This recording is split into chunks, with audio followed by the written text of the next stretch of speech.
He had never believed in destiny, not truly, not until that night. The city outside was quiet, shrouded in the gentle glow of streetlights, while above, the stars spilled across the sky like tiny sparks of hope. But inside his small apartment, the air felt thick with something heavier than silence. The alien girl lay beside him, her body close yet strangely still. Her skin shimmered softly in the dim light, her hair floated like liquid silk across the pillow, and her eyes, though closed, seemed to hold a universe within them. She said nothing, and yet her silence spoke louder than any words could. He remembered the first time he had seen her. She had appeared near the edge of the city, lost and alone, standing amidst the ruins of what had once been a bustling neighborhood. Her ship, or what looked like a ship, was gone, leaving her stranded on a world she had never known. She did not speak, did not cry, did not even ask for help. She simply stood there, glowing faintly under the cold moonlight, and watched him with eyes that were neither human nor cruel, but full of curiosity and quiet intelligence. Something about her had drawn him in. Something about her had made him step forward when he should have turned away. Since that day, she had followed him back to his apartment. She had never asked for anything, but she had allowed him to care for her, to feed her, to watch over her when sleep took him. In those early days, he had been terrified of her strength, her beauty, her difference, but also intrigued. She was not just another being. She was something extraordinary, something beyond comprehension, and yet she trusted him. And that trust, fragile as it was, became a bond he could not ignore. Tonight, the weight of that bond pressed down harder than ever. The alien girl lay beside him, silent as always. He dared not speak, fearing even a word might shatter the delicate connection they had built. Hours passed. He watched her chest rise and fall, each breath slow and steady. Every detail fascinated him, the faint shimmer of her skin, the way her hair seemed to float, almost defying gravity, the curve of her lips that hinted at emotions she refused to speak. He wanted to understand her, to reach her, but every attempt at conversation seemed inadequate. Words could never capture what she was, what she had become to him. Finally, unable to resist, he reached out. His fingers brushed hers, tentative at first, then with more certainty. Her hand was cold, softer than he expected, and the touch sent a shiver up his spine. For a moment, time seemed to stop.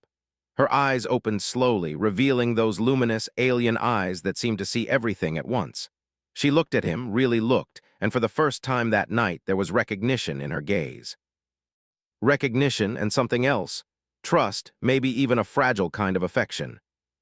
He wanted to speak, to ask her what she was thinking, what she was feeling, but his voice failed him. How could he put into words the storm that had been building in his chest for weeks? How could he express that he had grown to care for her, not despite her being alien, but because of it? He could only stare, and in that silence, the universe seemed to condense into the space between them. Then, impossibly, she whispered. Her voice was soft, fragile, almost trembling, but it carried a weight that made him shiver. "I can feel your soul." The words struck him like lightning. Every nerve in his body froze. They were simple words, yet they held a depth he could not comprehend. She had never spoken to him like this before. Her whispers, her confessions, they were rare, precious, dangerous even. And now, in the dark of the night, she had given him a gift he had never expected.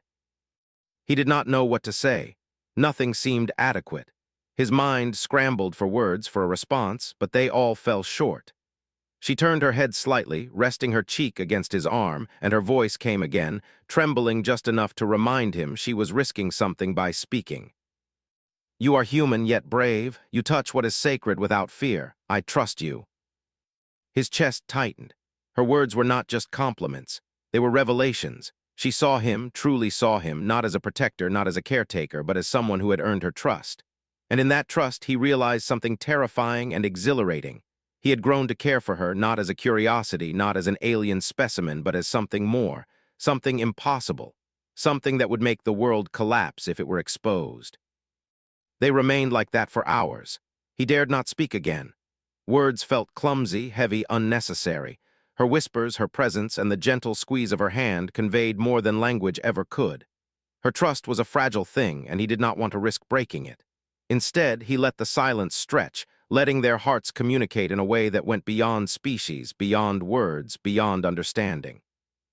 At one point, he wondered why she had come to him, why she had chosen to trust a human in a world so hostile to her. She was strong, intelligent, and capable. She could survive without him, yet here she was, letting him share her space, her presence, her life, even if only for a few nights. He wanted to ask, but again the words would have seemed meaningless.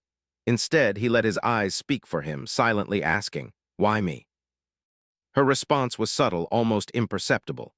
A small tightening of her hand in his, a tilt of her head, a faint glimmer in her eyes. Enough. It said more than any human words ever could.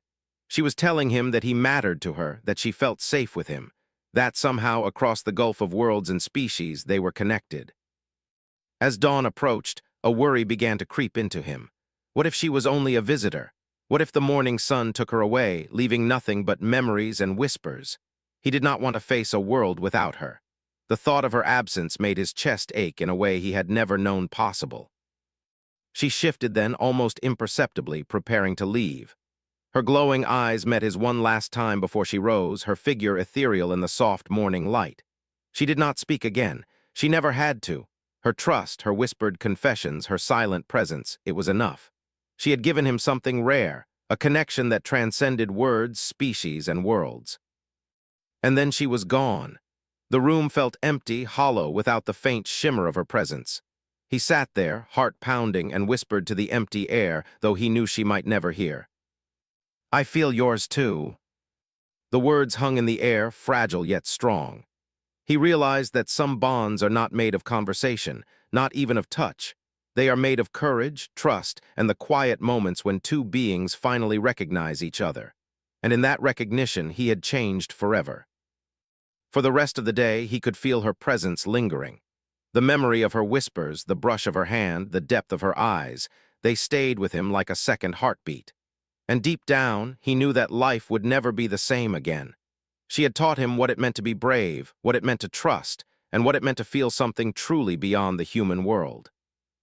Even if she never returned, he would carry her words and her trust with him for the rest of his life. "I can feel your soul." And in that simple whisper, he found something he had always sought but never truly believed in, a connection that could survive across worlds, across silence, and across time itself. For the first time, he understood that being human was not just about survival. It was about heart, about courage, about daring to open yourself to the impossible. And somehow in her quiet, he felt like he had touched something sacred, something eternal.